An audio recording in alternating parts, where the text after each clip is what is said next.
Hey skiers, I'm Jeff from skiessentials.com. I'm Bob. How's it going? Welcome to our very first 2024 ski comparison video, and I have no idea how long we've been doing these now. 5 years? Yeah, 6 years? I'm glad you got the year right because I'm still thinking like 2024? Yeah, I really had to think about that. Good job. But we nailed it.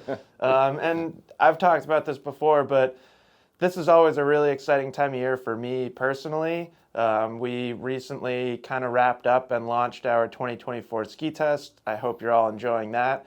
And Bob and I spend so much time and we worked so hard over the course of a full year to really learn all of next year's skis. Right. And then we get to this point and Bob and I just get this opportunity to have a fun conversation about all of them with all the knowledge that we've gained over the past year, and for some of these skis, past years. Right.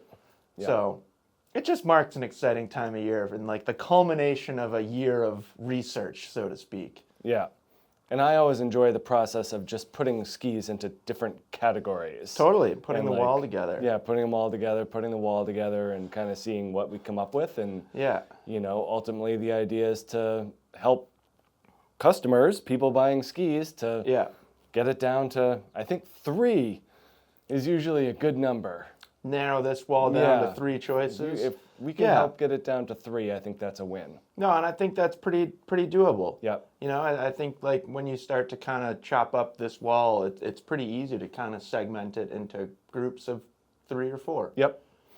So another thing that I wanted to mention before we get started here, and we will get started sooner than later, don't expect a ton of detailed construction info and stuff like that. This is intended to be more of a kind of qualitative discussion rather than a quantitative analysis. Yeah. Anything else you want to share before we get going here, Bob? Twin tips. Twin tip, thank you. Yeah, we've kind of decided to separate most twin tips out of these all mountain. There's just so many now. There's just so many good quality twin tips. So we made some exceptions for Liberty or Black Crow's Camox that could have been put in that twin tip category, but these mainly fall into the more all mountain side of the spectrum. Black Crow's, has Cactus, which is a nice twin tip. This has Helix. So we're just kind of making those calls on the fly as to what fits here or not. But if you're not seeing an Armada ARV 94 on this wall, it will be in the twin tip comparison. Yep. Correct. And I would say Camox is perhaps the most gray area ski. The most egregious outlier of this group, I would say. Yes, because I would say the Camox has more freestyle tendencies than that Origin that you've got over there or the Blade Optic next to it. And with that said, I think we'll get right into things. So I'm going to start over here for this, mid-90s comparison. We are just simply going in alphabetical order by brand. If you know us, we will certainly switch things up and get more interesting. I always like the softest to stiffest with no actual data. I think we did that with this series last year. I think we did too. Yeah. So I am starting off over here with this Atomic Maverick 95 Ti. This is a great ski. I think it is very fair to say that it's just a young name, and people haven't really adopted it as a contender in their ski options just yet. I believe this is the 3rd year for the Maverick 95 Ti. Yeah, I think you're right, yep. And I think it's just tough when a company like Atomic, a big brand like Atomic, when they come out with a whole new name, people had to learn Maverick. Think about how long Enforcer and Mantra and Bonafide, those names have been around. And it's hard to kind of enter into that market with a whole new name. But it is a great ski, and when it comes to an all-mountain ski like this, I would say this is hands down one of the most well-rounded skis up here. If you're looking for just an even mix of performance characteristics, this ski is great. Yep. They built it using what they call Omatic core, pretty lightweight poplar wood core, and then we get 2 really thin sheets of metal. I think they are 0.3 millimeter Titanal, and forgive me if I'm off on that thickness measurement, but it is certainly thinner than what you traditionally see, whether that's the 0.7 that you see in race skis or 0.5 that you see in a lot of other skis. So we do get the benefits of metal in this ski, but a lighter weight. So this is a, I believe, 180 centimeter length. Yeah, yep. 180 length, excuse me, a 1,940 gram weight. So when it comes to skis with 2 sheets of metal, as we see when we go through this, this is certainly on the lighter side of the spectrum. And I'd say the same is true with the flex pattern. You know, it's a fairly stiff ski. You can hear that epoxy kind of snapping and crackling in there. But there are certainly stiffer skis up here as well. So it's kind of a nice middle-of-the-road flex pattern. Shape is cool. You know, I often describe these skis as kind of borrowing some shaping concepts from the Bent collection. In fact, if you look at the Maverick next to the Bent 100, it's undeniable that they share some shaping concepts. Good amount of tip rocker, Horizon Tech in the tip, so that's really boosting its soft snow performance, and less rocker in the tail. So that's kind of where we're differentiating from those twin tip Bent models. And the ski's super fun. You know, I think it carves really well. I think it holds an edge really well. I think the amount of camber in it helps a ton. There are definitely skis with more torsional stiffness, but I don't think there are too many people that are going to push this past its limits for edge grip. Right. And then I think it's like quickness and agility is a big part of the story as well. So that's really where that kind of even mix of performance characteristics is coming in. You can rip carves on groomers, then you can go jump into moguls, trees, stuff like that, and the ski is pretty darn quick.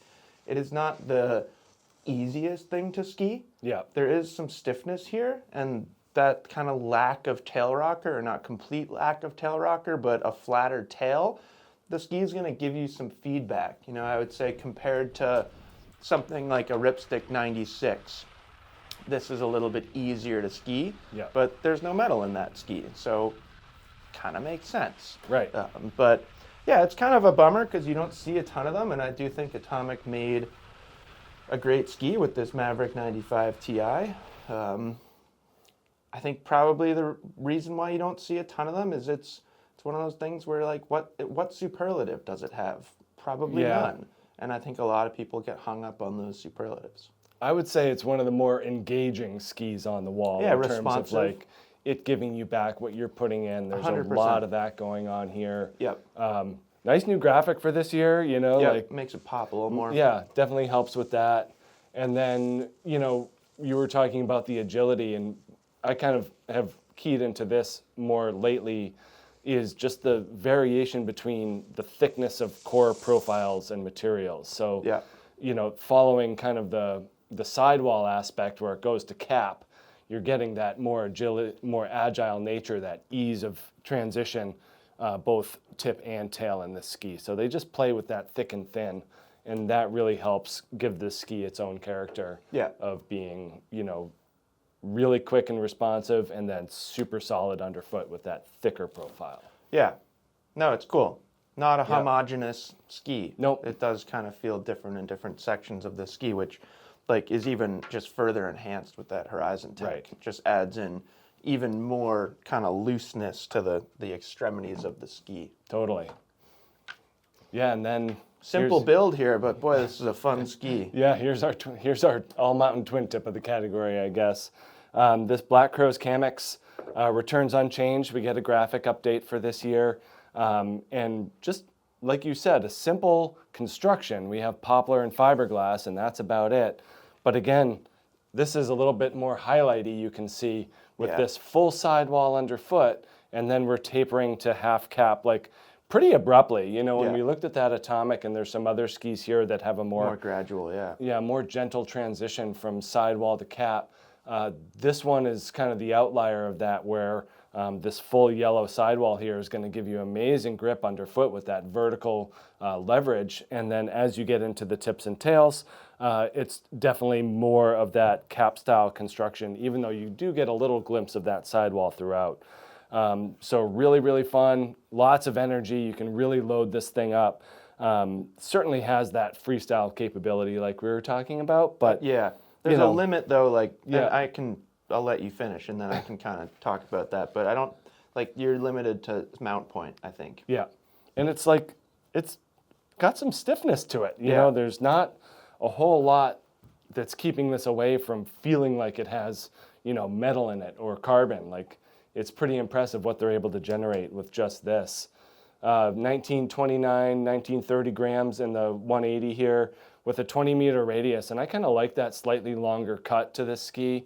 It allows you to put more input into how you're skiing it and what type of energy and rebound you're going to get. You can let it run pretty good. We've always thought that this makes an excellent tree and mogul ski for, especially here in Vermont.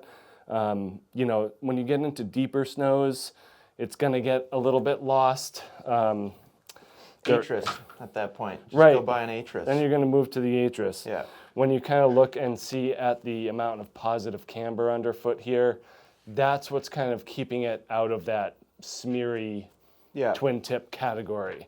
So anytime you see that positive camber, it's going to be pushing down on the tips and tails of the ski and just take it a little bit out of that floaty category. So but that has the flip side too, which is positive camber equals high energy. Yep. So you're kind of missing out on that soft snow flotation, but adding in that energy and pop. So that's the trade-off there, but awesome ski, really kind of fits that bill as being really well-rounded.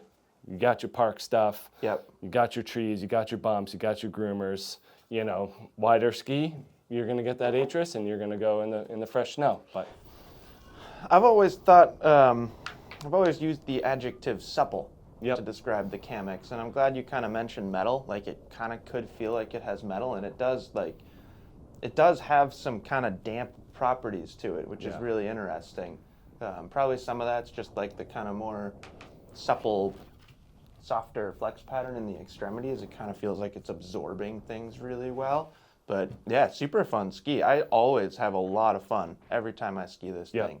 And one of those skis where you wouldn't have to twist my arm to say this is the only ski you can ski the entire year. It'd be like, it's going to be a great year. Because it's just very well rounded, and for somebody like me, I could still ski it in the park. What I did want to point out is, anytime you were kind of talking about the abruptness of the step down sidewall there, that's where I see a limitation to mount point. Because if you're going to go too far forward, you're kind of going to screw up the flex pattern of the ski. So I haven't done any technical analysis of what I would consider the maximum forward mount point, the furthest forward mount point.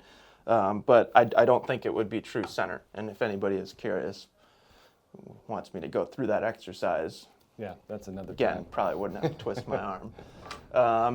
I always really like these going in alphabetical order because I think it's fun when you get back-to-back skis from different manufacturers. And look at that, we're going to do it 3 times in a row. Sure. So this is the Black Crow's Serpo. And although it is very close to the Camox in overall width, both kind of hovering right in that mid-90 category, I would say they have quite different personalities. This ski is much more precise, has a lot of kind of knife-like qualities in how it's engaging with the snow.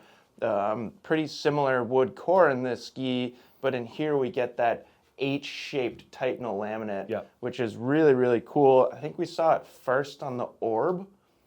Now it's on a number of skis all the way up through the Justice if you're looking at the widest ski with this shaping concept. And the Serpo, or with this construction concept, the Serpo basically falls right in between Orb and Justice from shaping. So the Justice has all that tail rocker. It's a really cool ski. I kind of wish we had it right here just to see the visual difference.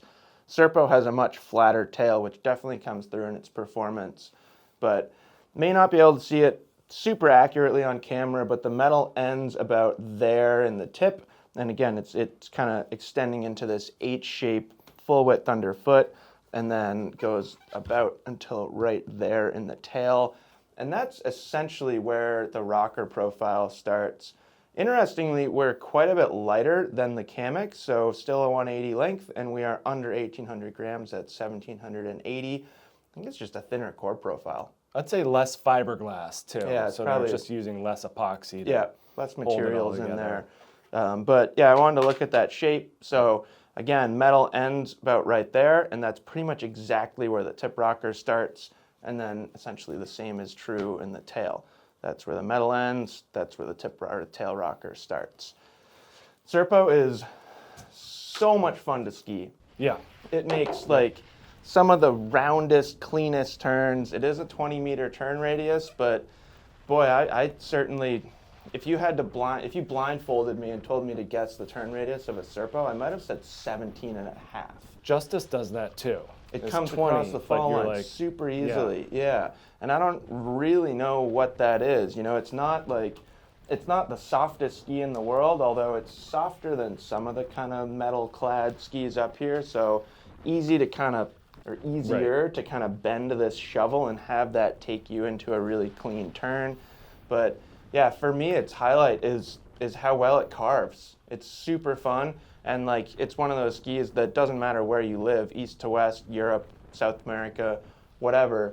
This ski has the footprint, the platform, and the width to handle just about any snow condition. Yeah. So like here on the east, it's fine. It has enough torsional stiffness even for firmer days, but then you get some playfulness off trail. And out west, I could see it being like somebody's kind of dedicated carving ski, because you have those kind of softer packed powder groomers out there. But yeah, super fun. I mean, it's been, to me, like a highly rewarding ski ever since I got on it for the first time. Yeah, the grip, energy, and rebound are the three characteristics that stand out to me here. And if anything, it's pretty similar to a Maverick 95. I would say that is spot on. There's not a ton of differences between those two skis and how they perform, what they can do, how they engage. It's just, they're pretty darn similar. Yep. No, I agree. I'm even struggling to find where the differences are. I mean, there's some difference in the feel, I'd say. Yeah. These, we kind of talked about, like, does it have a homogeneous flex pattern? And this feels a little bit more consistent to me, where Maverick feels different with that camber height and the horizon tech and all that stuff. But Serpo's awesome. And then, to go along the comparison line, this ski is way different than a Serpo. Totally different. And I could totally understand somebody looking at a Serpo and Bonafide and thinking, like, those skis must be similar. Right. But they're really not at all. No, this one is in kind of a different class for sure, mainly because of the construction, but we also see some shaping and profile things that pop out about the Bonafide that kind of separate it from a lot of other skis on this wall, especially kind of more smeary and playful ones like Liberty and Line here. But we do get their true blend wood core, so nice sophisticated wood core, blending poplar and beech in there and adding more stringers of beech and longer in the tips and through the tails. So that's adding to the dampness and stability. And then we're basically getting 2.5 sheets of Titanol in this ski. There's so much metal. Yeah, 2 full and then 1 underfoot. So that central one here, not terribly long, just kind of inside the mounting zone there. But yeah, lots of metal in this ski, about as stable and strong as you're gonna get.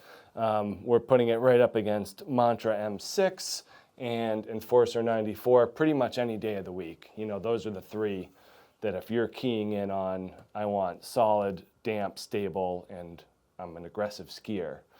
Those are the three to key in on. Can you expand that to 5?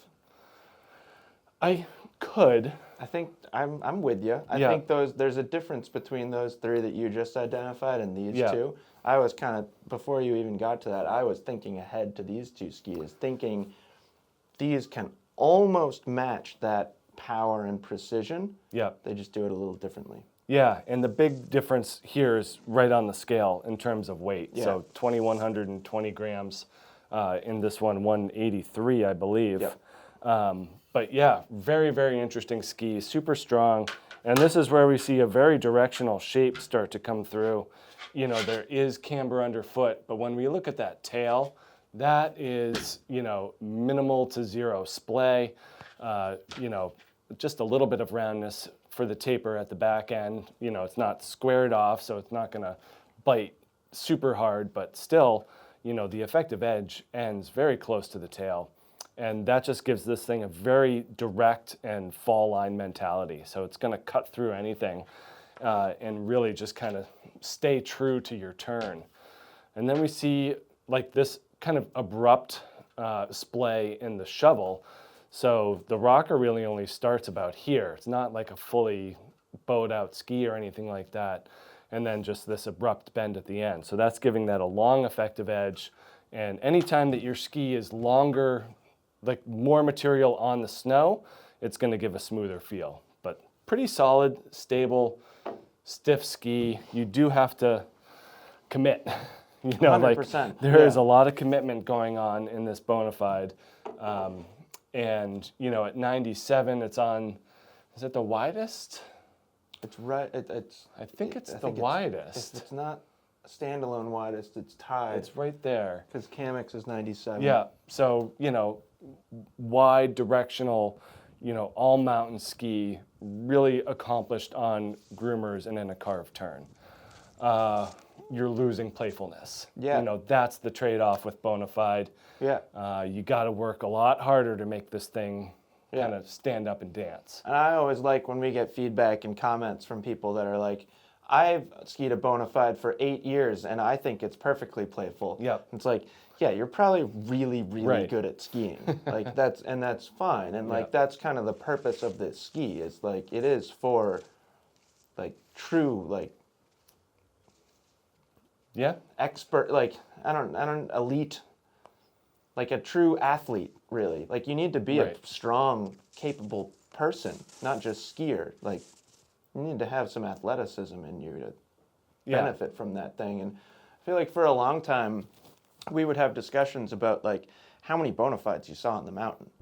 Right. And you'd literally see people just fighting the ski because it would grace the cover of magazines and tests and stuff like that, and people were really excited about it, and understandably so, because it's a really cool ski and not many things can match this capability. But you would truly see people just like skidding around on a Bonafide that wasn't bending at all, and like that's not that much fun. So no, it's a handful. If you're not ready, it's gonna let you know it's there. Yeah, and it's not like it'll break your leg, you know? Like you were kind of pointing out the roundness of the tail, like you'll survive, but what's the point? Right. Like there's so many other great skis up here, and if you're not heavy, strong, and ski fast, or at least 2 out of those 3 things, you need 2 out of the 3, and really the ideal scenario would be 3 out of 3, but if you're not those things, then you're just not going to benefit from what it can do. Yeah, you got to have it in order to access, you know, that top end. 100%. So. And then what I really like about how Blizzard builds their skis and their collection in general, or their catalog of skis, is this is very different. Yep. A huge range of skiers can ski this, from like a true intermediate all the way through the best skiers in the world, and all that entire range of skiers is going to have a really good time. Obviously, it's very different too. So this is the new Rustler 9. Complete wholesale change to this ski. We used to not even put it in this category, which is probably the most exciting thing here. Yeah, that is exciting. You know, it was more in the low 90, or we would put it in the actual 90 comparison, and it would get compared to the Brahma. Right. Like that definitely happened. I don't know if we did it last year, but we have definitely had the Rustler 9 and the Brahma 88 in the same video. Now it's bumped up to 96 underfoot, and I really, really like the changes to this ski. So we've talked about it quite a bit now. We did a full review. We did like a line preview and a ski test. Is this the 4th time we've talked about it? The 4th time for a ski that isn't even in the calendar year. Year old. But essentially the summary here is the metal is now focused along the edges of the ski, at least as you get into its extremities rather than in the middle of the ski. They call it flux form. I have no idea to this day what flux form means. It's a partial metal laminate. But what is flux?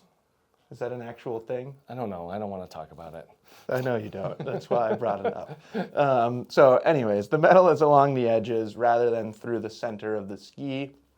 Really, they kind of countered what, to me, is more metal by giving the ski more of a kind of free ride inspired shape. In fact, it's almost a twin tip now. And before we look at that, this is a shorter length than most other skis we have up here. This is a 174, and we're just over 1,700 grams. But it's not the heaviest ski in the world, which I think is great. Yeah, you know, totally. especially compared to the Bonafide, it is far lighter. And then the flex pattern is really nice. You know, it's supportive. It's not too stiff. It actually feels a lot like a Serpo flex, which makes a lot of sense because the application of metal is actually extremely similar. Yeah. You could describe this as an H, although it is three pieces of metal rather than one full H. But shape is really important here. So Rustlers have always had a lot of rocker, but now they have like a rounder rocker profile, more splay, and maybe that's more noticeable in the tail than in the tip, but it's definitely true. The amount of rise off the snow is a little bit different. This 174 only has a 16-meter turn radius. I think the 180 is more like 18. I think it's another meter. 17 or 18. But this ski is awesome. And when it comes to like skis with a well-rounded personality and even mix of performance characteristics, however you want to describe it, Rustler 9 is really, really good. Like, talk about one ski quiver potential. Yep. Like, this is awesome. In fact, if I had to choose one ski up here to only ski the entire season, I might choose this one because it is just, it can pretty much handle anything. Yeah. It carves really well. Like, no, it is not as powerful as a Bonafide. There's not as much edge grip as a Bonafide, but it doesn't lack edge grip, in my opinion. And then I really liked the way that you could bend it into kind of a shorter arced turn, similar to, I think, Serpo, we were talking about that concept. So you can get some actually short radius carves out of it. Then it's super agile in the trees. It has way more float than the previous Rustler 9, you know, more width and more splay. That equates to more float. So it feels great in soft snow. And then, like, you can ski backwards and stuff on it now, and it does great. So I think Blizzard did a really good job with this Rustler 9. It's always been a pretty popular ski, but I think this new version is going to put it into a new league of popularity. You've said the word round a few times, and that was really my overall impression. About it's round. Yeah. So the other thing that they did, a couple other things. One was they put in True Blend, so a more sophisticated wood core than we've had in the past. And then they've changed the length breakdowns too. Yeah, so just sixes. Sixes. So nice. Because it used to be eights? I think eights, 172 to 180. Yeah. So now we're going 174, 180, 186. Yeah. That 188 was like great for me, but that's about it. Yep. So I think that these 174s and 186s are going to hit a larger population. Yeah. But yeah, like the 180, like made really, really clean round turns, and you didn't have to work too hard for it, but you could push it. Yeah. Which I thought was a really interesting quality. Yeah. So I was really excited, kind of getting to know this ski, and Blizzard. I don't remember who it was in particular, but somebody at Blizzard was like pretty adamant that I should be skiing the 186. They were like, "You want to ski a 186, right?" Like when we first tested them or whatever, and I was like, "I don't think so. Yeah. Like, why would I do that?"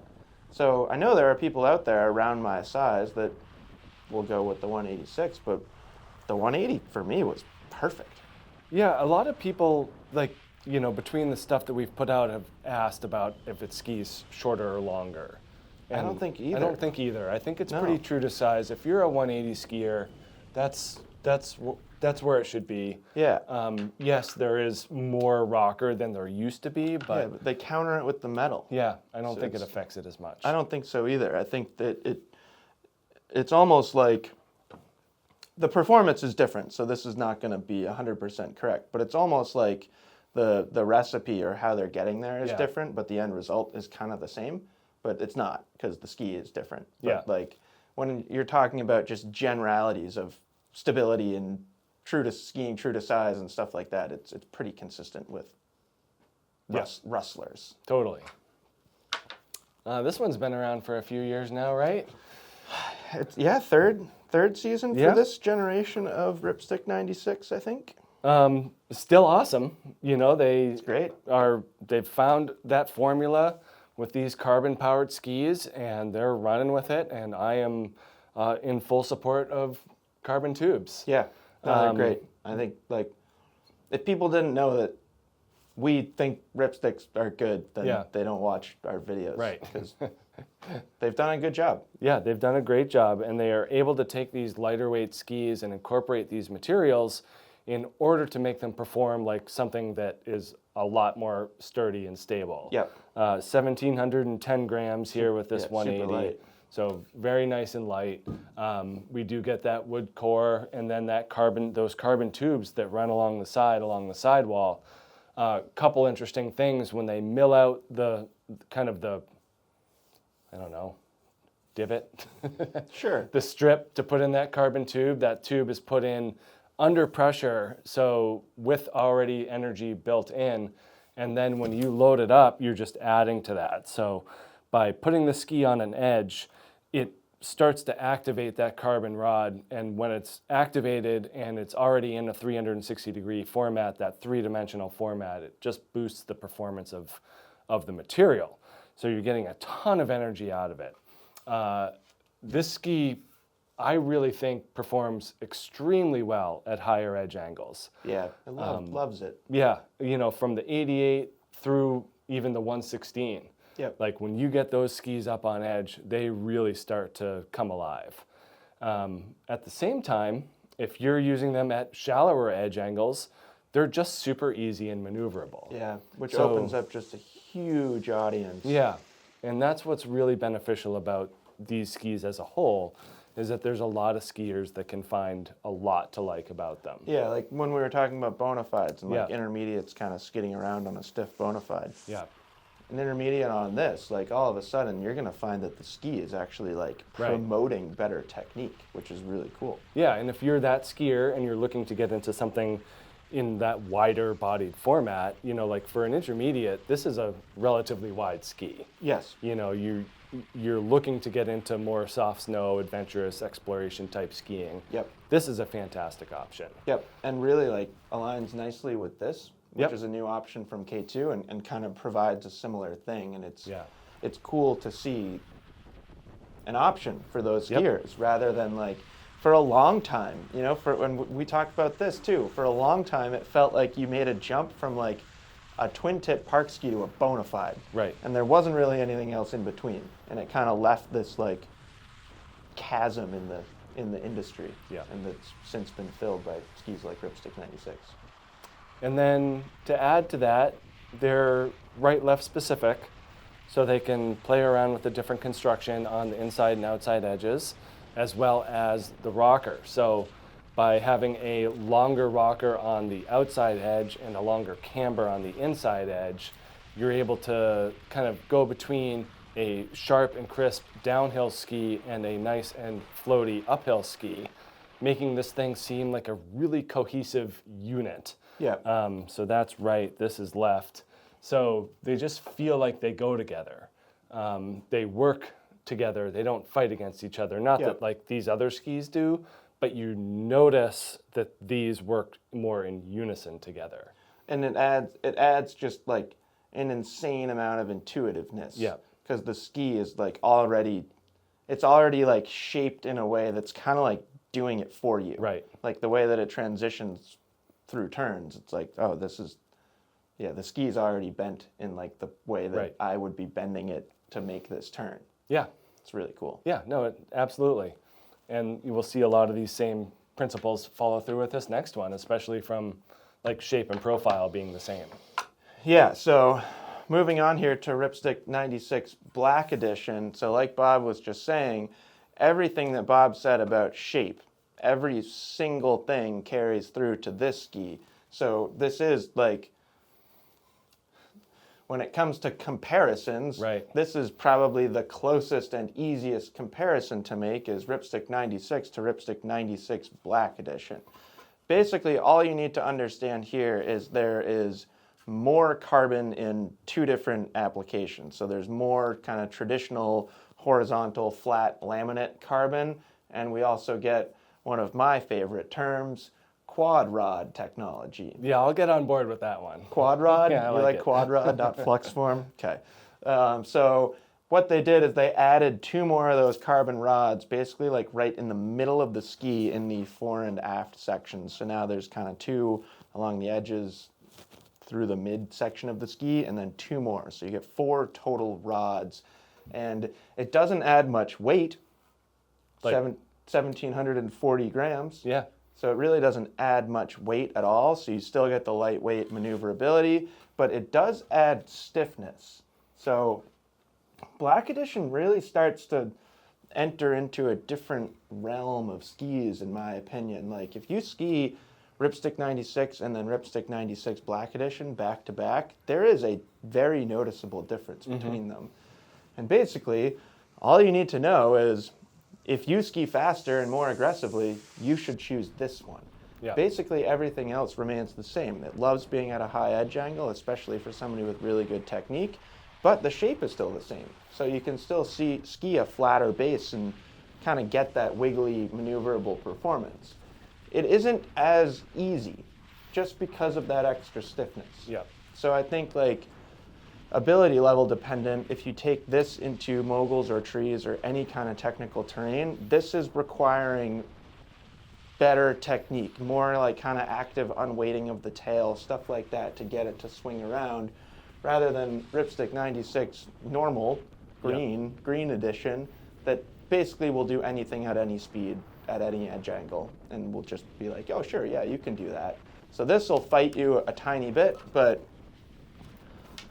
it's a crazy ski. It's just amazing the level of dampness and chatter-free that they get through the use of carbon. Yeah. So like that's, you know, when you brought up Bonafide, Mantra, Enforcer 94, I couldn't help but want to at least bring this ski into the fold because it's not far behind those skis by any means. And it's 400 to 500 grams lighter. Exactly. Which is or at kind least of a monster amount. 300 to 500 grams, depending on which ski you're comparing it to. But less fatiguing, more energy, easier to maneuver. You know, just because it's lighter. Like the flex profile is not that much different compared to those skis, but just that weight goes a long, long way. So you are getting a more, in my opinion, a more versatile ski while still getting a lot of power. Nope, first time we got on these, impressed. That feeling has not waned. Yeah, and like I didn't ski them much last year, I don't think. And then they have a new graphic this year, and for whatever reason that was enough to like ski them a bunch again this past season, and I was just, every time I ski it, I'm reminded of how good it is, and reminded of like that first day that we skied them, which was now like 2.5 years ago, 3 and I have no idea. But the first time I skied this version of the Ripstick 96 Black Edition, I was like laughing out loud. Like while I was skiing was laughing, and then would stop and we'd group back up and we would just be like, what the hell is going on there? That is insane. Yeah, and even like with the 106, like similar vibe, similar experience. Yeah, that whole day was just like, how? How is this possible? So, really cool. Yeah, totally. And this one kind of falls more in line with, I would say, the Atomic in terms of its use of metal and build. Certainly a more traditional build than anything that we just talked about here or here. Totally. You know, these past 3 skis, like, not to take anything away from Faction or whatever we looked at here, and Serpo would kind of fall into this, but let's bring Serpo into it. These 4 skis are a pretty good representation of like modern ski technology. Like look at all the cool things that manufacturers can put into skis and placement of different materials, and this is more traditional, like put it all together, one big homogeneous thing. Which isn't necessarily a bad thing, it's just different. No, and like this Dancer 2 is one of the most well-received skis in our ski test. So when I'm going through tester feedback, Faction Dancer 2 and sometimes the 3 are the skis that have the biggest kind of, this is what I thought it was going to be level, to this is where I ended up. Yeah.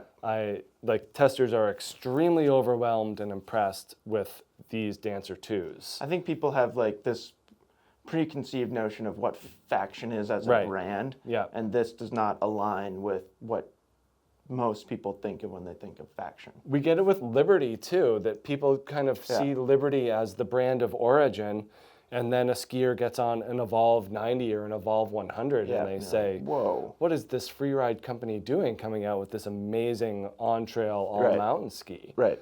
So totally similar vibe here with the Faction Dancer 2. Pretty straight up construction like you were saying. It's a full poplar wood core with 2 sheets of metal. That's kind of where the similarities begin and end with the Atomic.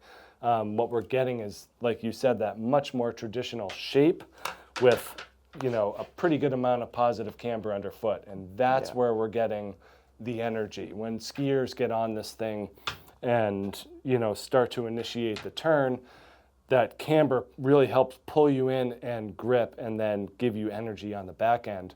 So if you're not really expecting anything from a ski, having that energy built in really gives you that wow factor, that impression. 100%. So that's why a lot of that happens. And then another similarity to that Atomic is the tapering from full sidewall into this cap. So we are getting that more maneuverable, more floaty tips in the tails as well. It lines up well with that rocker profile. And like you mentioned, pretty darn similar to what Atomic does in the Maverick. Yep, just thinning that core into, you know, just more relative metal and less wood. And then, like you were saying with that traditional stuff, this reminds me a lot of that Bonafide tip. Yeah. So, you know, more abrupt display at the end, not like that long, low, you know, playful profile. But, you know, again, tons of energy, a lot of pop in this ski, just under 2,000 grams, 1,960. Pretty stiff. No, and I'm glad you brought up the Bonafide, because I do think that there are some similarities between Bonafide and Dancer 2. I think like the differences come from the cap construction, just in those extremities, and more rocker. And like that's it. Basically everything else is the same. This ski is a little stiffer, a little heavier, but it's not a huge difference. So it's like you want metal, you want a lot of stability, vibration damping, all that stuff, but you want a touch of playfulness. You're kind of moving from Bonafide and Mantra and Enforcer, although Enforcer has a touch of it, into Maverick, Dancer, Black Ops, or Black Edition, sorry. Yeah, it's a super unique blend of a lot of those properties, and I think Faction does a really nice job at making that ski, you know, kind of stand out. And, you know, the name is kind of indicative of the performance. Dancer. It definitely has that energetic, jumpy feel to it. Like you're getting a ton of rebound out of this ski. And that's one of those things that if you're not expecting it, is one of those shocking things that makes the ski stick out in your mind. So if you're testing a bunch of skis over a given day, and let's say you get on something, you know, like this Mindbender, you know, it's just not the same type of rebound. So different feel, very similar in terms of width, you know, both 96 underfoot, one with metal, one with carbon, but very, very different characters. So very interesting. You know, if you were a tester and you got on this and then that, very different experience. You would have very different experience. I've noticed, since you brought up testing, I've noticed with this ski over the past couple of years is the response to it is a little bit ability level dependent. Where when you get like a pretty dynamic, advanced, expert level skier on this thing, they really like it and use a lot of the words that you just did: responsiveness, energy, dancing, like pop and energy. I've also heard intermediates describe it as a little planky. Like a less aggressive skier, they get on it and they just don't know what to do with it. I don't think it's a great shallow edge angle ski. No, which is similar to Bonafide. You know, you could easily have a skier get on a Bonafide and be like, that thing is just a plank. And it kind of is. But for some skiers, having a stiff, sort of planky board like that is what you need, because you need something to push against. This Ranger 96 from Fischer, I don't think falls into that category at all. I think in this ski, we're back in kind of the Serpo Rustler 9, Ripstick 96 world, a very well-rounded, could be a one ski quiver type of all mountain ski. This one's kind of interesting because I really like it and Bob doesn't really like it that much at all. So I don't know, I think it's like always really interesting to point that out. And it's like a good example that like we're not making this stuff up. Like I'm not going to come up here and just lie and like tell you that Bob loves the Ranger 96 because I'd correct you. We've had numerous conversations where I'm like, that's one of the best skis on the market. And you're like, no, it's not. Not for me. So what we've kind of come to for this ski is it's a little bit weight dependent. Which I think makes sense. And I think like when you start looking at its construction and its performance and what they've got going here, it makes sense. So pretty cool build in these these Rangers, excuse me. So we've talked about them quite a bit at this point. Poplar and ash wood core in this ski, pretty darn sure. And then the 90 drops to just poplar. If I'm getting that wrong, forgive me, and I guarantee the accurate information is on our website somewhere. And then this shaped TI laminate is kind of the big story here. So we looked at that H-shaped metal in the Serpo. We looked at the flux form pseudo H-shaped metal in that Rustler 9. This metal application is pretty similar, at least the similar concept. So it's almost full width underfoot. And then rather than like an H, I've always thought these looked more like wings. But basically you've got metal underfoot here, no metal in the tips and tails. So it does kind of create different flex patterns in different portions of the ski. Tips and tails are just a little bit softer than what you get underfoot. 1,930 grams in this 180 centimeter length, so consistent with a lot of skis so far. We've had a lot of skis in the 1,900 range. And taking a look at shape, the 96 is a little different than the wider Rangers, like the 102, 108, and stuff like that. We still get quite a bit of tip rocker up here, but less tail rocker, at least less splay back here, which makes sense because we're still in the 96 range. And I don't remember what ski we were talking about with clean round turns, probably Serpo and probably Rustler 9 a little bit too.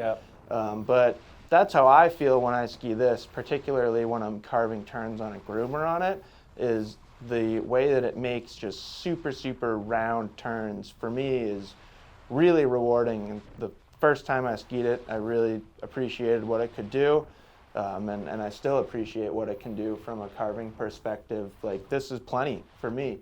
I had a weigh-in with my cat this morning. I'm 160 pounds, so 160 pounds, there's not a lot of me. So I don't need a ton of support in a ski like this. So the fact that there's no metal in the tips and tails, for somebody like me, is arguably a benefit rather than a hindrance or anything like that. So the way that it kind of enters a turn right here, it just pulls you into this beautiful carving turn. And then for me, I get plenty of edge grip underfoot from kind of that shaped TI laminate.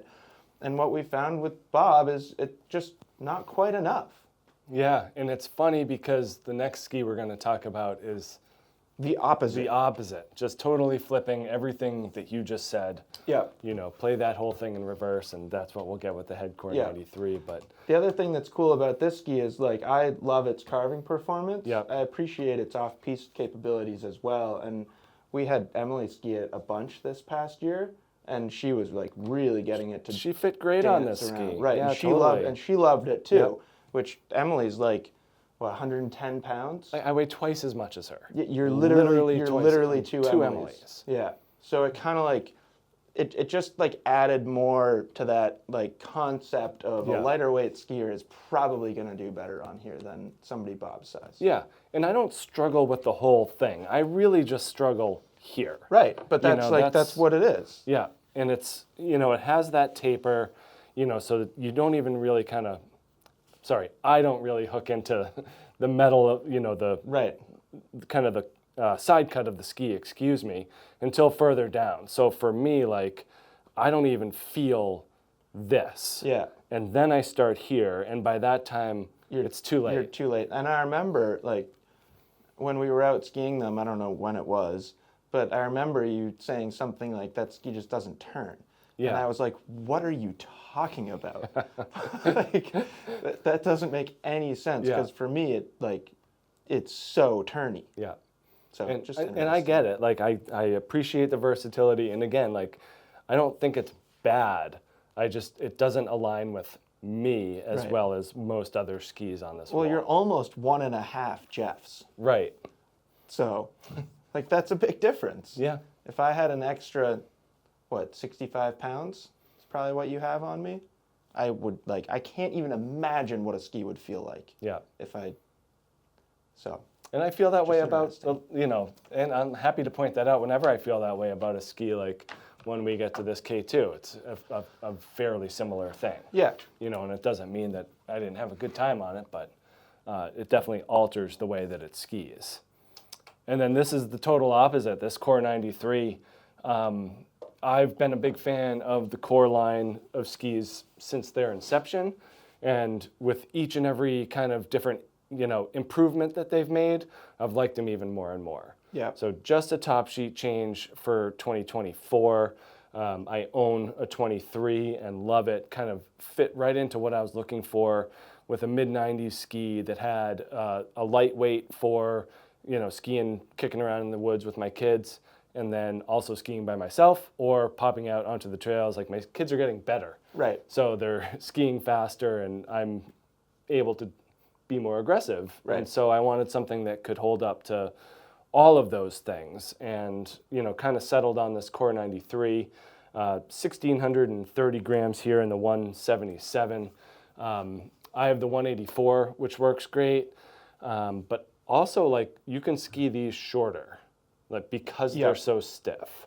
Yeah, it's interesting. It is interesting. And last year we kind of keyed in on some skier differences with these cores, and just realizing again that weight is a big factor here, as well as skill. Weight and skiing style, for sure. Yeah. Like, a heavier, less skilled skier is going to have a better time on this than than a lighter, more skilled skier. Yeah, I think so. If you didn't care about your style or your skill, you'd be happier on this, because you could just I think a lighter wiggle and shuffle around. Lighter weight, like, less experienced, less technically skilled skier wouldn't have the same, like, I don't even know what word to use. It's not a limitation for me. Yeah. There's just, so the thing for me that's hard to find on that ski is its sweet spot. Yeah. Because it takes so much for me to bend it that it's like too much effort, and then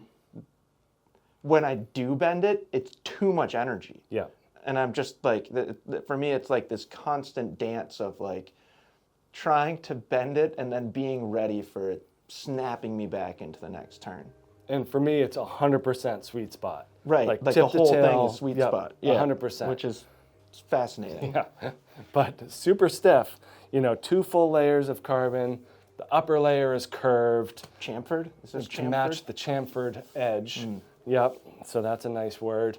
When you're curving the carbon, you're making it stiffer. Yep. And so that upper laminate of carbon really goes a long way into generating the power. It's not tremendously dissimilar to why these skis work. Correct.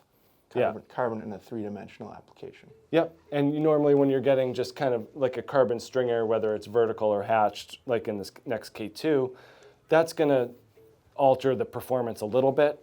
By putting that carbon in 3-dimensional format, it alters the performance a lot. Yep.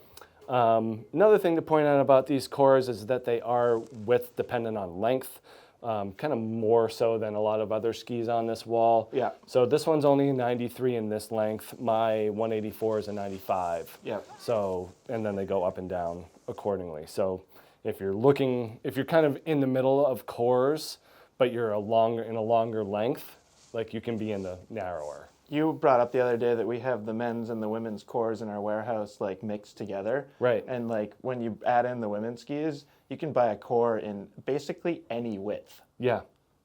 Like the shortest core 85W is like 81 underfoot. Right. And then we get the 116 117. 117, sorry, with pretty much everything in between. So yeah, a very comprehensive all-mountain ski line. Extremely comprehensive, yeah. And they're all built the same. You know, we do get difference in shaping and profile as they get wider or narrower, but this one really hits the sweet spot for me personally. I just love the responsiveness and energy and the fact that I'm able to bend it because of my weight and just that I'm able to drive forward in the ski. Yeah. And just to speak to my experience on cores, like, I actually really had a lot of fun on the 87 this year. I'm not an 87 guy. Like, for me, core starts at 93. It's so weird. Yeah. So, yeah, my favorite cores are 87, 105, 111. Yeah. Like, the 93 and the 99 for me are just, they're just tough. Like, I probably prefer skiing the 99 over the 93. Yeah. I don't know why, but yeah, for whatever reason, my lighter weight build works better on the 87, and you just get more like drifty capabilities on the wider skis or on the wider cores that I can utilize to kind of counteract how stiff they are. Well, kind of like Enforcer, you don't see a change in the shape or the profile until you hit 104, 105. Right. So which same is in the core. True with yeah, core. So the 99, I totally understand how that would be that kind of that harsher version. Yeah. And then for me with the 87, it's just too little ski. Right. Yeah. Right. Which for me, like, when you get that little, yeah. I'm like, oh, I can do this. Like, I can handle this. So yeah, very interesting type of ski. We're stuck there. This is the new K2 Mindbender 96C. I've been thinking about it as we've kind of getting close to this ski here. It's fun having a Mindbender in the mid-90 category. We've never had one before. Yep. Similar to Rustler 9, it's never been in this category before. And this is the carbon-based Mindbender, obviously. And I think it's really cool that K2 has kind of expanded the carbon line. So now we get 90, 96, 106, 116 for Mindbender carbon skis. Yep. Where previously, at least for men, this ski didn't exist for anybody, but for men it went from 90 to 116 for Mindbender C, which always left me thinking, why? Yeah. Like, why would a construction work in the extremity widths and not in every width? Yeah, and for years you've always looked at that 106CW and you've been like, I want this ski. I want that one. Yeah, why can't I have this ski? So now we have that one, and we also have this one. There were some changes compared to that women's 106, but not a ton. They kind of just tweaked the materials and just kind of refined things in here. But wood core, and then we get carbon spectral braid, correct? Yes. Yes. There's so many of these buzzwords. Carbon spectral braid in here. And if you're familiar with Mindbenders and the concept, K2 is basically kind of controlling torsional stiffness in different portions of the ski. In the metal skis, they do that with the Y frame. Yeah. And in this, they do it with carbon spectral braid. So the cross-hatching of carbon is essentially tighter in the tip and forebody of the ski, and then it gets longer or kind of loosened through the tail. So you're getting more torsional stiffness up here, less back here. This ski is certainly not the strongest carving ski up here. It can carve. Yep. It's probably one of those things that would work better as a carving ski for somebody like me than somebody like you. What it does do really, really well is it might be the best East Coast tree ski on this wall. It's right up there. It's at least in the conversation. Yep.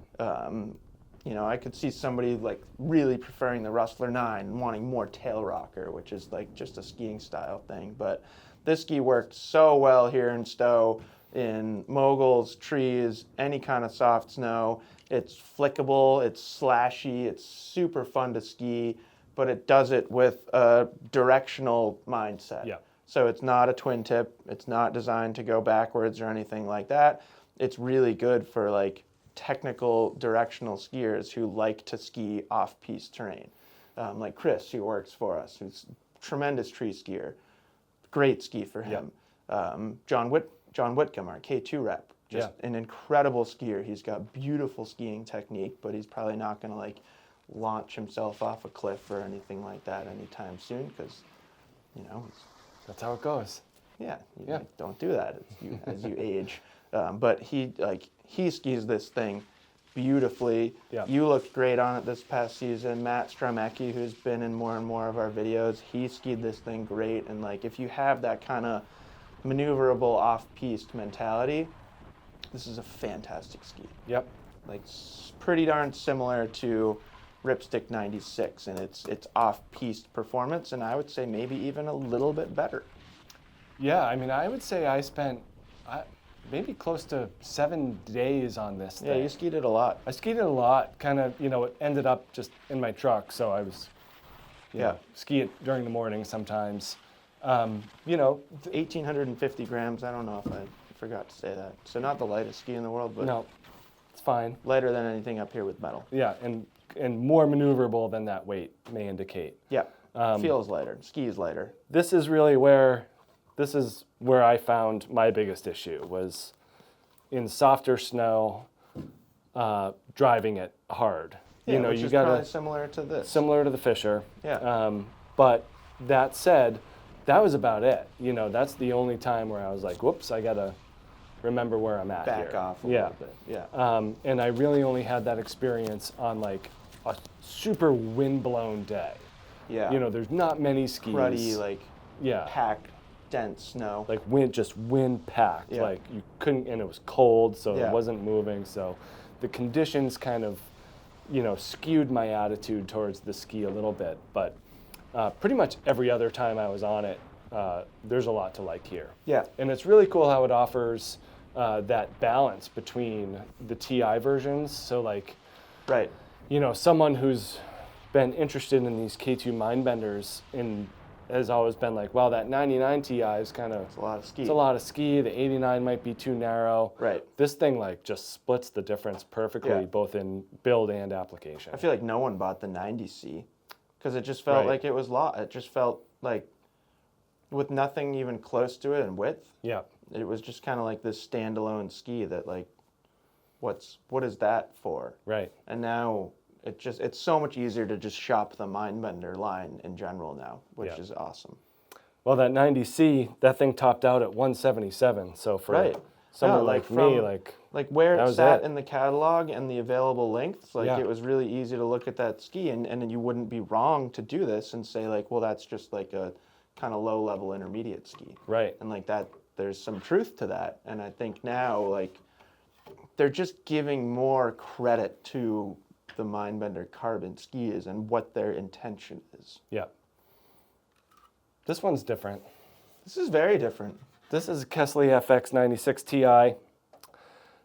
I am thankful that they went back to the Ti version after the HP version that used more fiberglass and carbon. This is the second year that we've been back with Ti, I believe. But that was funny, because one year, people from Kastle said, you don't need metal in this ski. Right. Go ski it, and you'll see what I mean. Literally the next year, the same people from Kastle were like, you need metal in this ski. Yeah. And what do you think? We'd like have a completely limited memory? I know. I don't get it. Whatever. But it's back. Not to bash Kastle. No, they make fantastic This is an awesome ski. We're back. Like, okay, we're good. But no, and they still do a great job of blending kind of the lighter, more maneuverable thing that they were going for with that HP series. Yeah. And just kind of bringing it back to its roots. And I think it fits better with Kastle's line and kind of their personality, and especially 100%. With the new ZX line. Now there's more room for this, which is, their high performance all mountain ski. We do have the binding plate on here. This is a demo version, so the weight's a little skewed. It's just about 2,000 grams on the scale here. That's about 100 grams in that plate. Yeah, about 100 grams in that plate.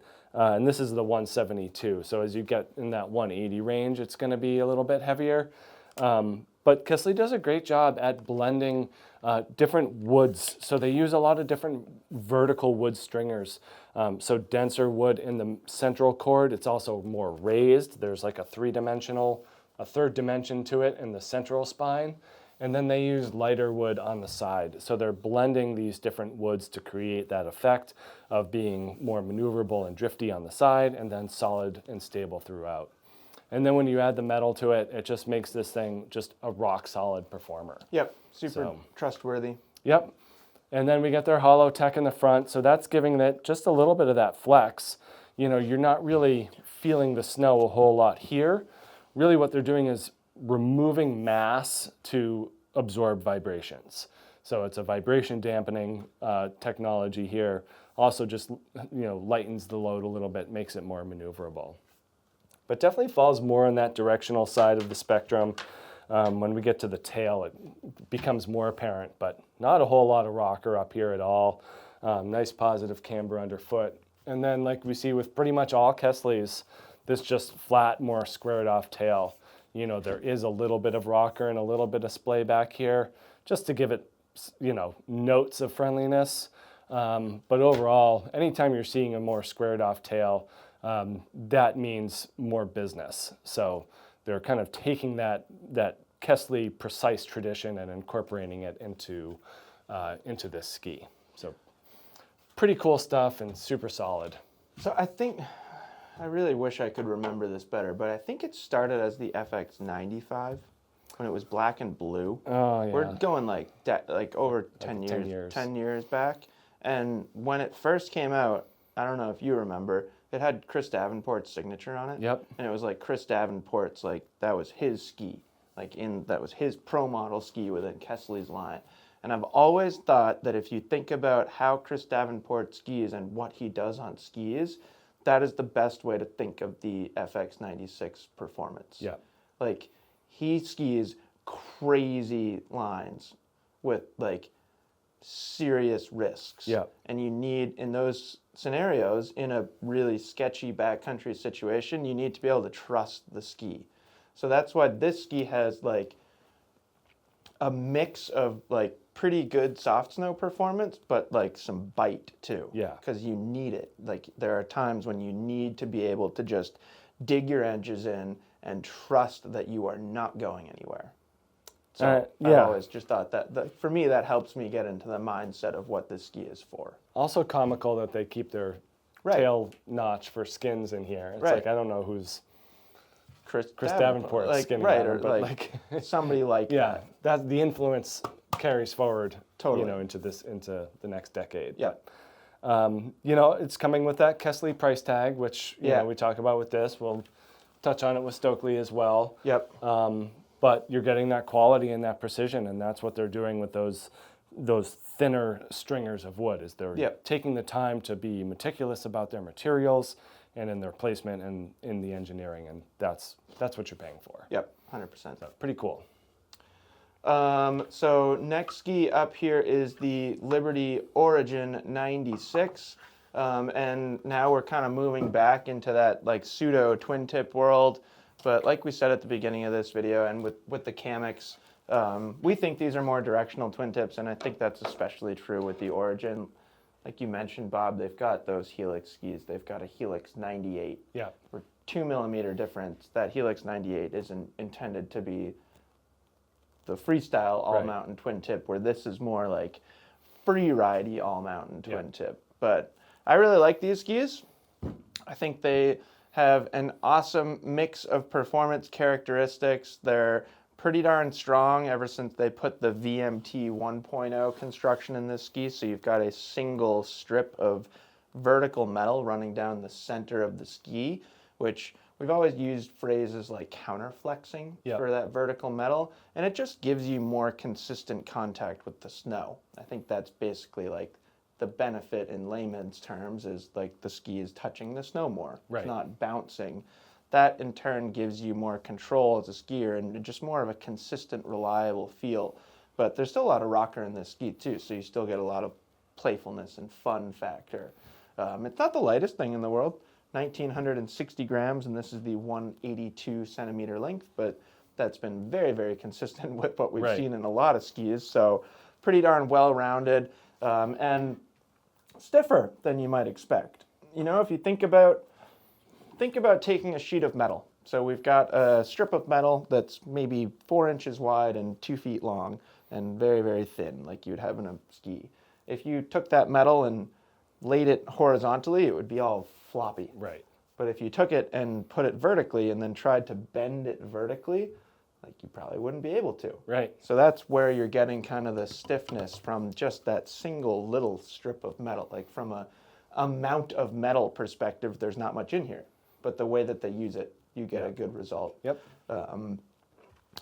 Shape is where things in these Origins get really quite interesting. So this might be the longest rocker profile up here, although that Blaze, the Blaze might be right there. No, Blaze probably will take it, but definitely compared to everything that we've looked at so far, that's the longest tip rocker, and I believe the same is true in the tail. From a length perspective, there is a lot of tail rocker back here, but not a tremendous amount of splay. So that, I think, works really well for this ski, because if you're ripping around at high speeds and a high edge angle, you actually get a reasonable amount of grip. Yep. I'm always like kind of impressed watching Ryan Daniel ski these. Yeah. Because I'm like, you're not supposed to be able to do that on that ski, but you are supposed to be able to do that on that ski. So I think that's really cool. Like it's not, no, it's not an Evolve 100. Yeah. No, it's not as good of a carving ski as this, Yeah. this. You know, like there's a tremendous amount of skis up here that are better in a carving format, but this can do it. And then what a lot of those skis can't do, or at least not as easily as this, is maneuver through trees, moguls, soft snow. Like, I think there's footage of you skiing this ski as well. I think, I hope my memory serves me right. I've looked through a lot of skiing footage in the past weeks and months, but it's fun watching somebody like Ryan ski it and then watching somebody like you ski it, because you really get to see it's kind of two different capabilities or personalities. Yeah, I had a great mogul and tree experience on these skis. Right, and with the roundness of the shape, just kind of from like a side cut profile to that long rocker profile, it's very easy to flick around. Yeah, super intuitive when you're making shorter turns in more technical areas. Yeah, very easy. Then just to speak to park briefly, similar to Camox, there's just kind of a limit to how far forward you would want to mount this ski. Yeah. You don't want to go forward in the camber. Yes, you could ski it in the park. It's better for an all-mountain skier, a tree mogul skier who maybe goes in the park like once or twice a month. Better for that skier than it is for somebody like me who is going to go into the park three or four times a week at least. So not every run, Bob. Well, if it's available, you're going to do it. Depends on the ski I'm on. Yeah. One of the things I like to point out with these Liberties, you know, and they do use bamboo in the wood core, which is different than what we see, is the thickness of that profile. Yeah, so super again, thick. kind of, you know, getting back to that, you know, that thick, thin profile with more stuff underfoot. Basically, the ski acts as like an insulator between your boot and the snow. So there's more insulation. So for something that's like... Make your feet stay warmer? No, that is not what I meant at all. It's a vibration insulator. I know what you mean. I just couldn't help myself. No, that would be cool. Maybe that's next year's stuff. But yeah, there's just more stuff in there, so it's going to take the vibrations away. Yeah. So for something that's as light, or you know, not light, but as playful and as maneuverable as this, it's impressive how quiet it is. Yep. And that's just a result of that core thickness. But yeah, I had a blast on these this year. Definitely, you know, one of the better bump and tree skis. Yeah, and we did like a long form review and some pretty in-depth testing on it when they first added that VMT, and like I was very impressed. Yep. And I would say that this is actually a pretty decent comparison, especially in terms of... Might be the closest comparison on the whole wall. Yeah, shape and profile. That's this line blade Optic 96 is right there. The other one we get a lot of is this and Rustler 9. Yep. Very similar in terms of overall like footprint, shape, application. Concept, yeah. The concept, the metal, you know, this has more, the metal is more similar to the outgoing Rustler in terms of having a central strip and then full width underfoot and then going back to the middle in the tail. But the shape is closer to the new Rustler. Shape is closer to the new Rustler. So this is like a real interesting mix of old Rustler and new Rustler, you know, using that very intricately shaped metal laminate to generate the power and stability in this ski. It is just an aspen wood core, and then we do have that gas pedal metal overdrive. Do you like that one? Less. Okay. Then what was the last one we used? Carbon spectral braid? No, you were talking about the quad rod. Well, the last one I said was carbon spectral braid. Yeah, that's not that interesting. That's more what it is. Gas pedal metal overdrive? Yeah. You don't have to. You can sit on it for a minute. All right, yeah, let me think about that one. But basically, it's taking from what we've seen in the line Blade, which is them using that central strip and then kind of these metal ridges fanning out to increase the torsional stiffness. So they're taking that concept and putting it into this more, all mountain type of ski. And I think it works really well. It's keeping that torsional stiffness intact while allowing the ski to be kind of that nice tip to tail consistency in terms of stability and power. And then we also see that play of thick and thin here. So full sidewall underfoot, and then we're tapering to full cap in the tips and tails. And when we put them together, it is a very even mix of where that sidewall goes to cap to where that rocker goes in. So this might give Origin actually a run for its money in terms of length of camber or length of rocker, amount of rocker. Maybe not. Pretty long and low in the tail. I think Origin takes it by like a centimeter, but very not close. much though. Like the emphasis on this is certainly to be more playful in the tips and tails and then more business-like underfoot. Yeah. I find a lot to like about this in those medium radius on-trail groomer turns. Yep. I thought this ski just was phenomenal. Yeah, well, it's an interesting comparison to the Origin, similar looking at the shape and kind of just the overall design of that ski, you wouldn't really guess that it carves very well. But same thing. Every time I see a really technical carving skier get on that ski, I'm like, oh, look at that. Yeah, look at that. Look at them go. It can do it. Yeah. Cool. I mean, it's just under 2,000 grams, so there's some heft there. Yeah, there's some heft, and a lot of it is found in this underfoot zone. So kind of where that camber is and where that vertical sidewall is. Very business-like, and I think that's kind of the bigger difference between this and Rustler 9, is that Rustler 9 doesn't have that same break. Yes. The older one was okay, it's different from here to here than it is underfoot. Yep. Whereas the new one's a lot more consistent. This falls more in line with the technique and the application of the older Rustler, where it's a little bit more different in the tips and tails than it is underfoot. So that's just a stylistic choice from Line, and I think it fits well with their branding, and that they're certainly fall on more of that playful side of the spectrum and want some creativity put into this ski. So yeah, I agree 100%. I think it's a great mix of creativity and kind of business-like performance. Yeah. So pretty cool. No, cool to see what Line's doing these days. Yeah. They're certainly not limiting themselves to park twin tips. No, and everything that they come out with, you can talk about in a very different conversation. Yeah. Whereas, something like Nordica, when you're talking about the Enforcer line, there's limited things you can say about the line in general. They're all very similar, just different widths, whereas Line is making many different skis. Stuff. Yeah. Like Blade Optic 96 to Sakana. Right. There's a world of difference there. Yep. And it's just, it's interesting. Line doesn't have many normal skis. No, and even within, the Blade Optic series, like the 96 is vastly different than the 92 and or the 104. Yeah, totally. Anyways, this is the Nordica Enforcer 94. Been around for a while now. I think we're in year 3 for this current version.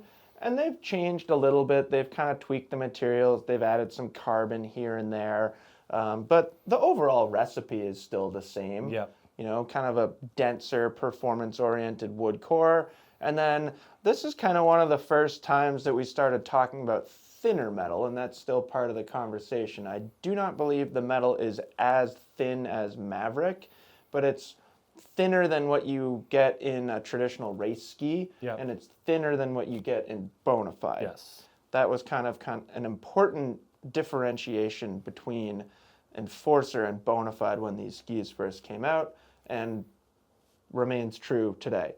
179 centimeter length here, and we are at about 2,040 grams. So we're on the heavier side of the spectrum. It's not the heaviest ski in the world, but it's one of those things that there have been certain skis up here that you have said they ski lighter than their actual weight.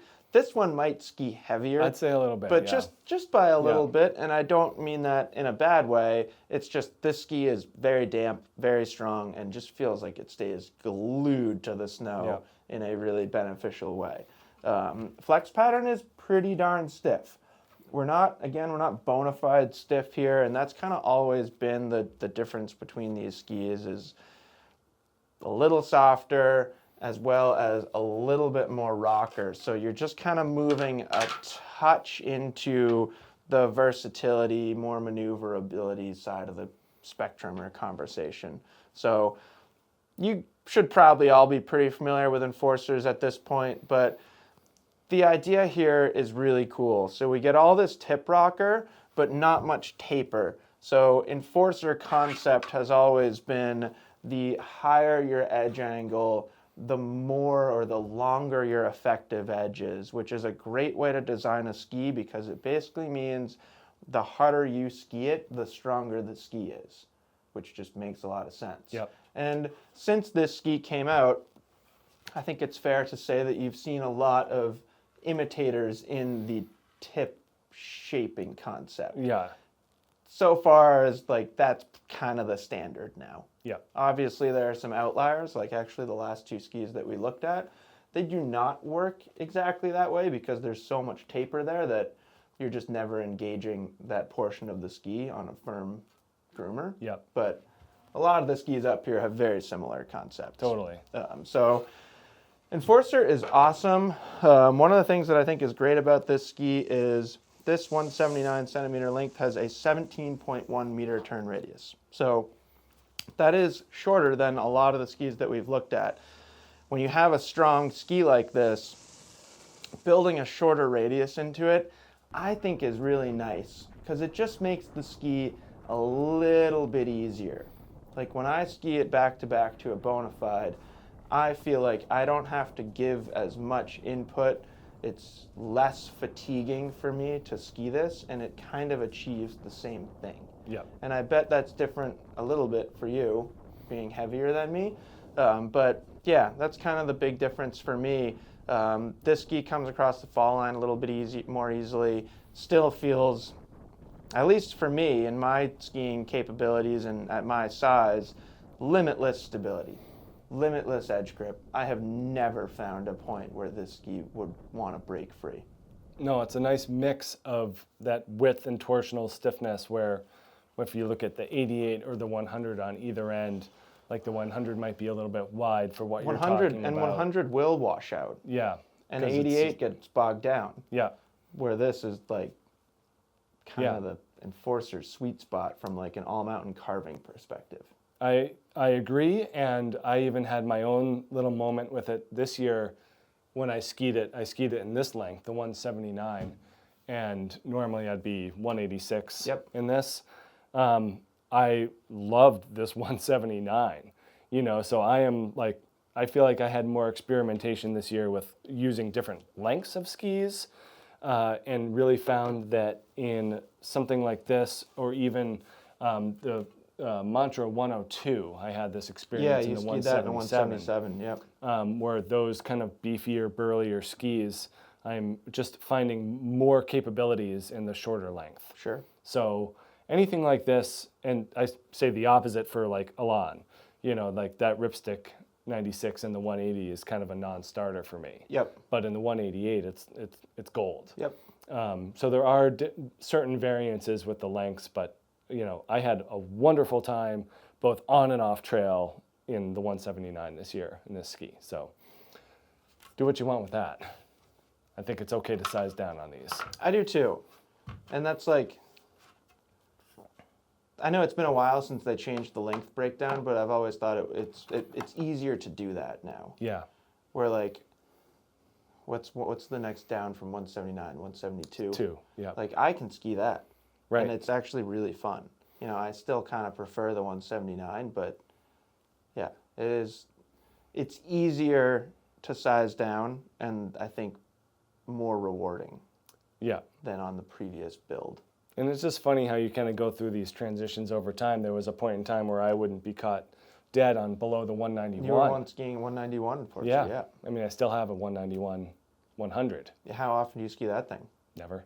Right. So there's that.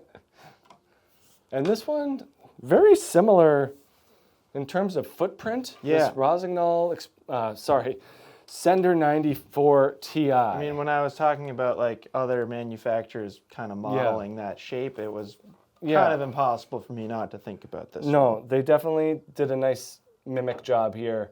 But by putting their own build and spin on it, they've made something that's more accessible, easier to ski, but still has a nice level of responsiveness. Yeah, it's still pretty powerful, but over 2,000 or over 200 grams lighter. Yeah. Under 1,800 grams. No, they get away with that with the lighter wood core. You know, they're using Polonia in these skis. They do have a metal beam underfoot, so that's giving you better torsional stiffness and edge grip. But like Polonia is interesting because on its own, it's like a nice blend of lightweight and high stiffness. So these things are actually like pretty stiff. Yep. And I think that works really well, especially when they're combining it with metal underfoot. And then they're also putting that more directional spin on it. So similar to what we saw with the flatter tail of like Bonafide and stuff like that, we're getting that similar concept here. You know, there is some, 10, 15 centimeters of rocker in the tail, but it doesn't really end up amounting to a whole lot. So you're getting that direct fall line type of mentality versus something that's more swishy and playful, Liberty or Line or something like that. Yeah, a lot of feedback out of the tail of that thing, which totally. I think is great. And, interesting enough rocker to make it floaty in the front. Really a nice mix of attributes. They still use their air tip technology in this ski to lighten it and get it more maneuverable. But overall, a really impressive, just easy all-mountain ski with a surprising high-performance ceiling. Like your Maverick there? Yeah, Maverick, Serpo. Yep. I feel like we're in a similar world with Sender 94. Yep.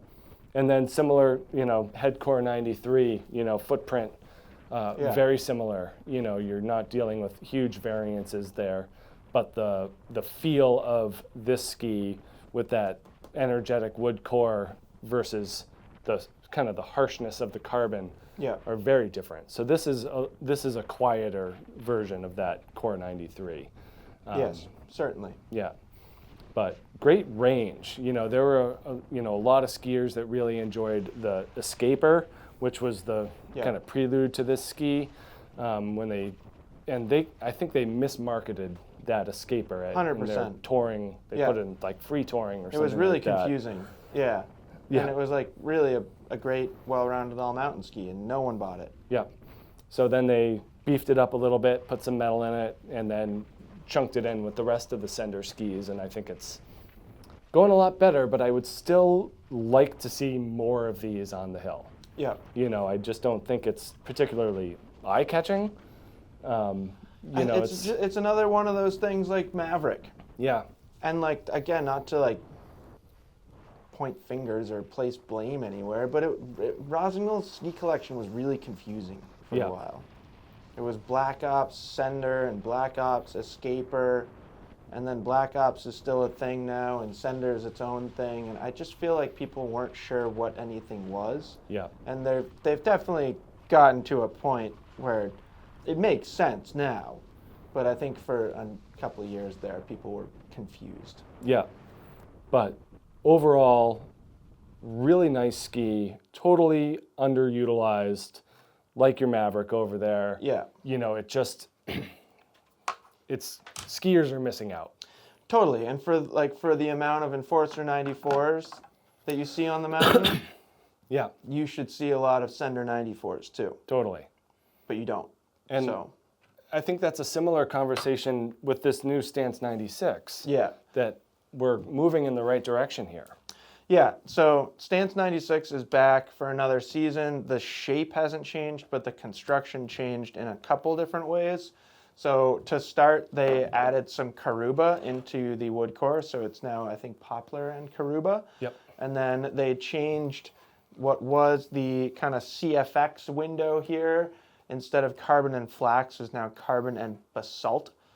I am not an expert on the differences between flax and basalt, but I can tell you that one is a plant and one is a rock. So, yeah, I mean, if you had a handful of flax and a handful of basalt, I could tell you which is which. which. Yeah, totally.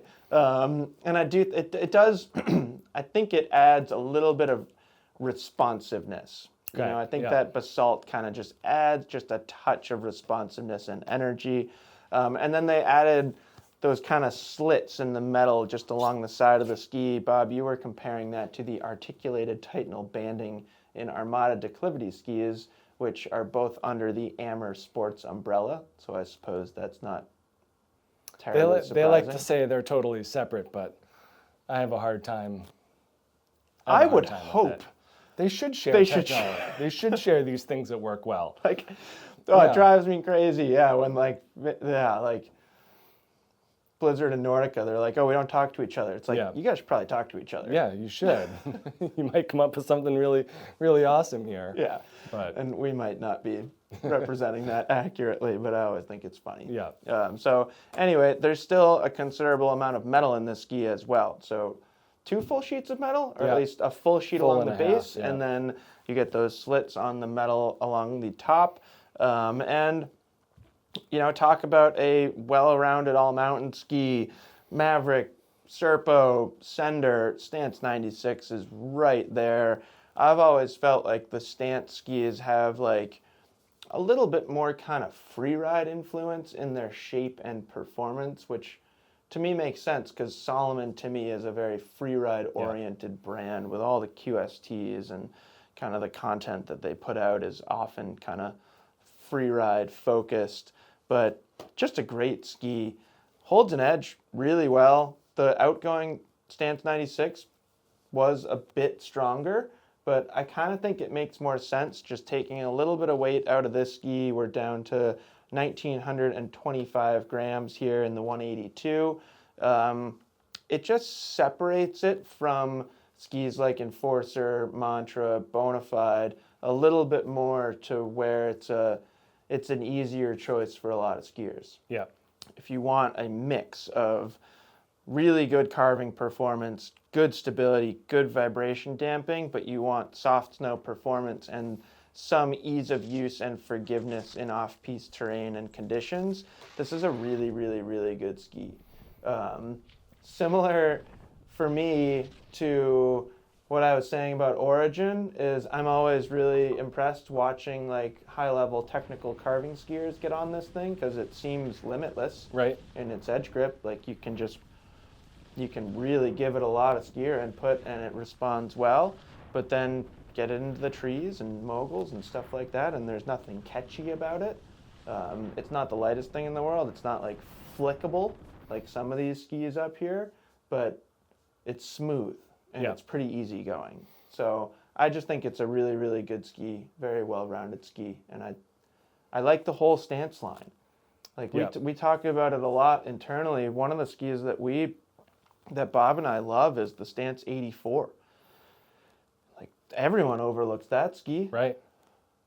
Half of our staff overlooks that ski. But it's a really, really good ski, and I think the 90, 96, and 102 are as well. Yeah, it's interesting taking something that was more high performance and making it a little bit lighter. Yeah.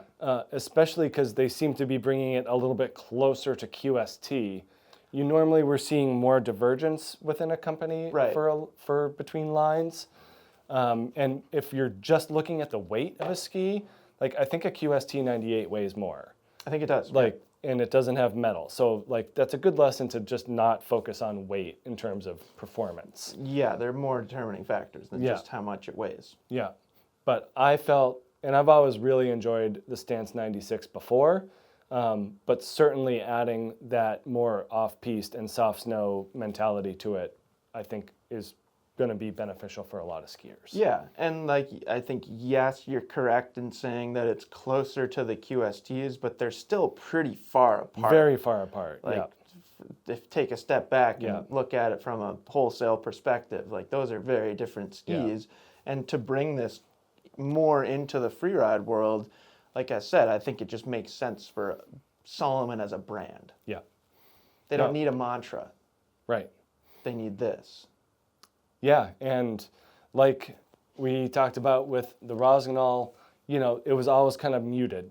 You know, it was not a it was like green eye-catching ski. Gray. Yeah. It was gray for a couple of years. And so I think a little bit more visual catch will hopefully spur some people towards this. Pop off the wall at your local ski shop. I hope so. You know, it's one of those things that's like that Sender. It's overlooked, and it's a great ski. Can we agree that the Stance 102 is beautiful? Yep. Agreed. I wish the 90 and the 96 had a little bit more of that vibe, but that's okay. I think this one's pretty darn nice looking too.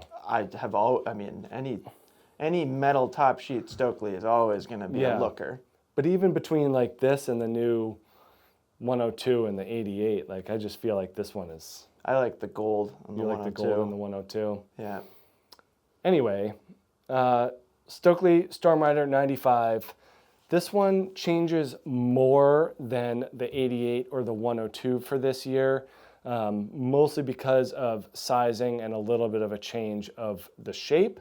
But this remains just one of the top-end premium products out there on the hill today. Super precise, extremely quiet, and just an absolutely enjoyable ski experience. It's so fun. Yeah, incredibly fun. You know, you and I both spent a good amount of time on the Montero, AX, and AR. Yep. I probably put half dozen days on this, especially towards the end of the year. Yep. And, you know, from anything from kind of, you know, wind-blown snow on top of rock-hard groomers to spring stuff, this thing just was totally in sync with what you put into it. It's really good. I mean, it's definitely in that conversation of like well-rounded all-mountain skis. Yeah. Like, you know, Maverick, Serpo, same thing that we've done numerous times going through this comparison. But it's a Stockli. Yeah. And with a Stockli, most importantly comes rubber dust. Yes. Let's be honest. I actually don't know if that's the most important thing, but it's a really good representation of their quality in production and manufacturing. Yeah.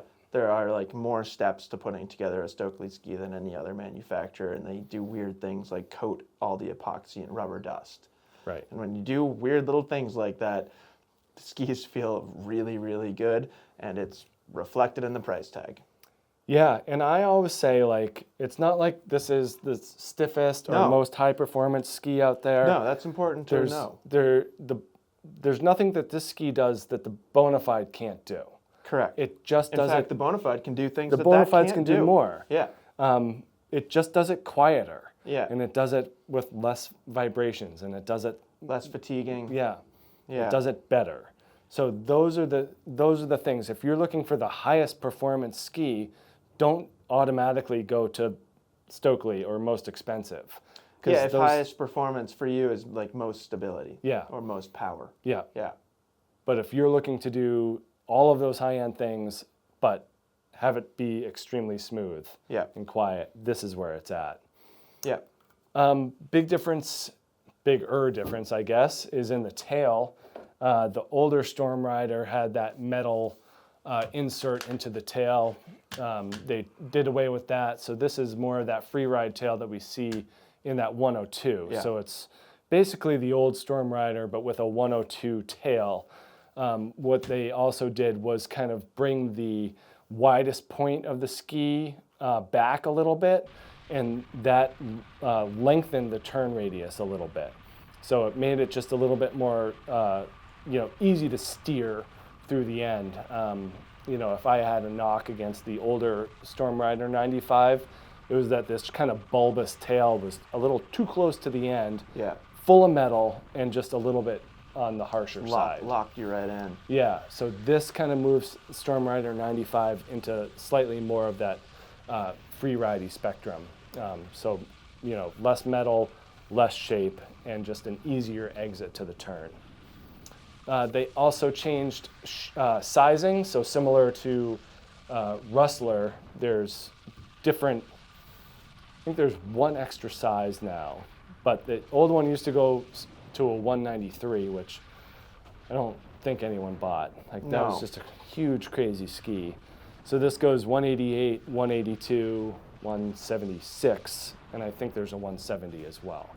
So they're opening up, you know, the sizing a little bit and just making it, you know, more to tailor-made or customizable. And, you know, if you're buying a premium ski, you should get pretty close to your it's just the same conversation that we had here with Rustler 9 or with Enforcer when they did it with that ski. It just makes it easier to figure out what's right for you. Yeah.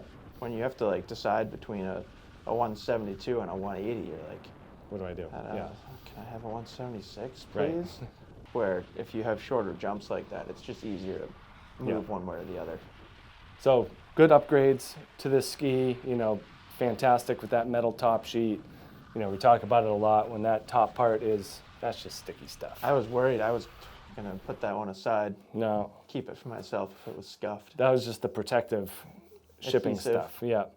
But yeah, metal top sheet, so each and every movement goes right into the metal, right into the ski. Yeah, super smooth. Yeah, very smooth, very quiet, and you know, about as good as it gets. Is it twice as good as a ski that's $650?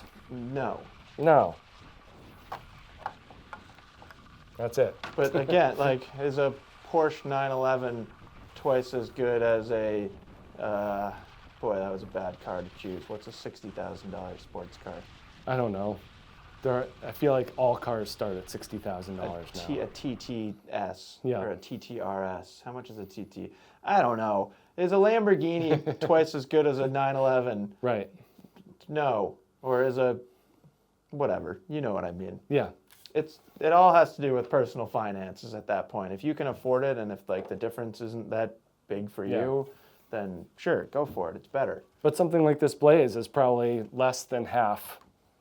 It's got to be, or at least half. About half the Stockli. So like there's a pretty direct comparison right there. Yeah, so Blaze 94 here.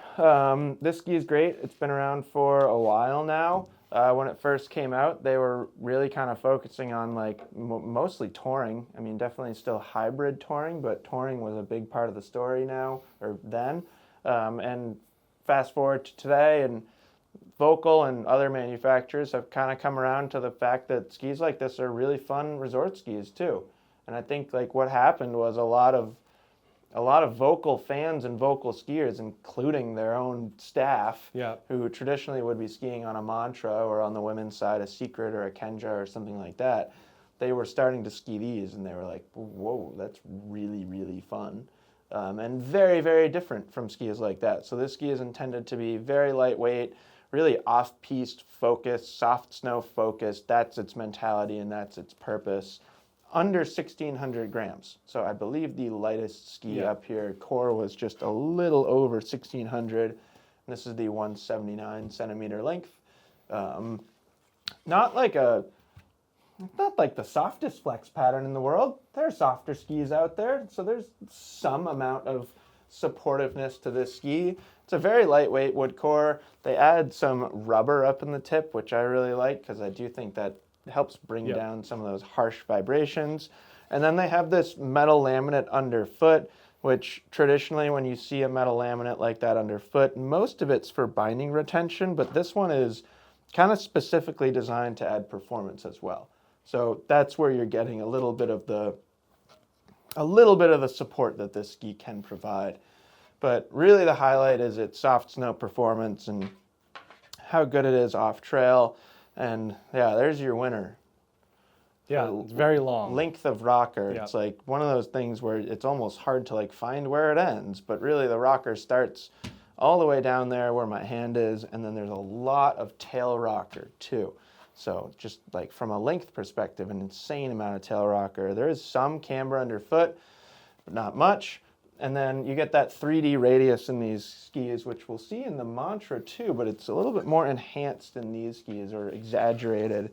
So 38-meter radius in the tip. Nice and long. Massive. Yep. 17 underfoot. Nice and short. Way different. And then 31 in the tail.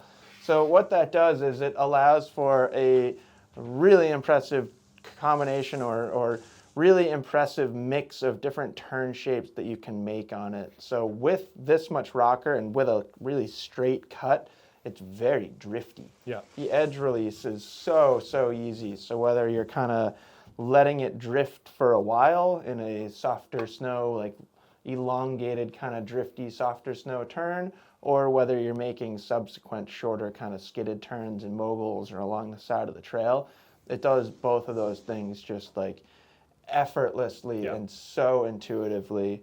But there is some kind of snap to it too. 17 meters underfoot, combine it with some camber, and you can get the ski to bend like right here, and you get some responsiveness out of it and some energy. So yeah, I'm impressed with how well it carves at high speeds. You know, it's not the most stable, but I've never loved the way that it carves. Yeah. And then that's curious too. I wonder if you're bending the long radius sections of the ski better than I am, because that would equate to better carving. Like yes, I can get the ski to make carving turns, but when I'm doing that, I'm like a little bit like frustrated. I don't know. I'm like 100% comfortable going pretty fast on this thing. It's crazy. Yeah. It's cool. Yeah. And I genuinely think that's because you're just bending the shovel more. Yeah. I mean, like you said, it's not like super soft. No, but it does have that longer rocker that allows you to kind of access this whole thing. And it probably has something to do with my skiing style too. I tend to be a little bit more lateral in turn initiation. Yep. Especially like just linking carves, and I think this is the type of ski where you need to be driving the shovel if you want it to kind of come across the fall line. Yeah. But so good in the trees. One of the best like Vermont tree skis that you'll ever ski. No, awesome in the bumps, awesome in the trees. And it's interesting kind of having this Mantra right here at the tail end. You know, if you ask me which is the higher performing ski, it's this one. Yes. But if you give me one to use all year, I'm probably going to go with the Blaze. Because it just is less work for a very high level of performance for me. And I think that's falls in line with what you were saying with the Volkl people, is they're like, oh, look at what I can get out of this Blaze. Right. You know, I don't have to work nearly as hard to do it in the Mantra. But I might choose Mantra. If I had to choose between those skis, to only ski one of them all year. All year. Any snow condition, any time. There's not a wrong answer, but I think I would choose Mantra. Yeah. Because I just love the way that this thing carves. It's pretty impressive. It's very rewarding. Yeah. And this ski returns unchanged for this year. So we do get the graphic. This is still that M6 build with the tailored Titanal frame, the tailored carbon tips. Nice and heavy, 2,170 grams. This is the 184, so a little bit longer. And just, you know, when we're putting it up against Bonafide, Enforcer 94, Jeff's Black Edition Ripstick 96 there, it's right there. I mean, this is about as stable and precise as they get. So my thing with Mantra and that grouping of skis in general is I think the Mantra is the most precise. I agree. I think the Bonafide is a touch stronger from a pure stability power perspective, but if you're a technical skier that enjoys precision, that is the most precise. And then the Enforcer, I would say, is the most versatile. Yes. So in that grouping of metal-clad, stiff, powerful skis. Yeah, and we get that a lot. Just because, you know, not only because they're top-end skis, but because they've all been around for a long time. Yeah. So and people know them. Yeah, that threesome comes up a lot in terms of what are the differences. Yeah. But I think that you highlighted that perfectly. But yeah, we get that 3D radius here as well. what are our numbers here? 32, 19, 26. So a little bit of a longer cut in the middle, and then we're getting that sharper turn at the end. So that's giving it that nice round kick at the end. Yeah, just so much fun. And then, like, you know, when it comes to soft snow, it's not the easiest to ski. No, but they've made it easier and easier. Yeah. Every time they change it, I think it gets a touch easier. Yeah. You know, it's lively, it's, you know, energetic, it's engaging on firm snow. And then when you get it into softer snow, you just have to work a little bit harder to make it do its thing. But it's certainly not impossible. And that's, you know, that's fine. There is some decent rocker in there, especially when you decamber the center of the ski. You know, it starts low, but not a whole lot. And then tail is not much going on there either. You know, it's very much that directional, hard charging ski that works really, really well on the feet of expert skiers. You know, you're a former racer and you're looking to make the most out of your day. You know, and you want it to go where you point it. It's what my ex-NORAM Division 1 girlfriend skis. Right. And loves it. Yep. Like, she wouldn't ski anything else. Yeah. You know, she wouldn't, but she does sometimes. But that's her choice, and it, like, you can tell that it satisfies her, like, under, like, deep-rooted desire to make race turns. Right. So it's a very interesting ski in that it does those things. It makes those race-like turns. It satisfies high-level racing skiers. Right. And then for someone like me who doesn't have a race background, like, I still enjoy carving on this thing, but I also feel like it's a lot of work. Yeah, but I've seen you ski moguls on that thing pretty effectively. It's fine. Yeah. You know, it's harder to I think when they put the 3D radius in it, that helped a lot. Yeah. Just less catchy. Yep. But it's still heavy. That's that's the thing that gets me when I take it off piste. Yeah. But it's awesome. It's a great ski. Yeah. And like I said, I would rather ski it all year than a Blaze 94. I'm still taking the Blaze just because I'm a little lazier now that I'm in the older age. I'm glad that we can differentiate from each other a little bit. So, yeah, that's it. That was fun. Yeah, that was great. What was that, 20 skis? 20 skis. Cool. Try to get it to 3. Yeah. Hope you guys really enjoyed that. And yeah, I do think what Bob was saying, like, if you go through this and if you can narrow it down to 3 skis, maybe 4, then you can really start to dive into those skis and, like, maybe watch more footage of different people skiing them. Feel free to ask us any questions.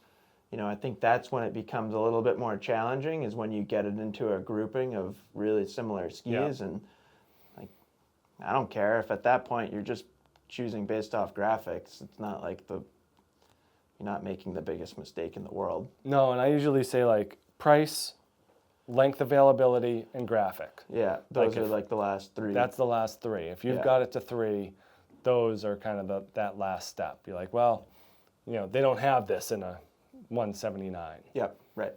I don't know. So, anyways, that's it. That is 2024 men's all-mountain skis in the mid-90 millimeter waist width range. We do already have our next comparison planned. We've already started working on that one. But let us know what you'd like to see next in the comments, and I absolutely will not guarantee that we will do it next. But yeah, if we see like a theme, if a consistent recommendation arises, then good chance we'll do that one. Happy to go that route. So yeah, let us know what you think in the comments. Let us know if you have any questions as usual, and we will talk to you soon. Bye.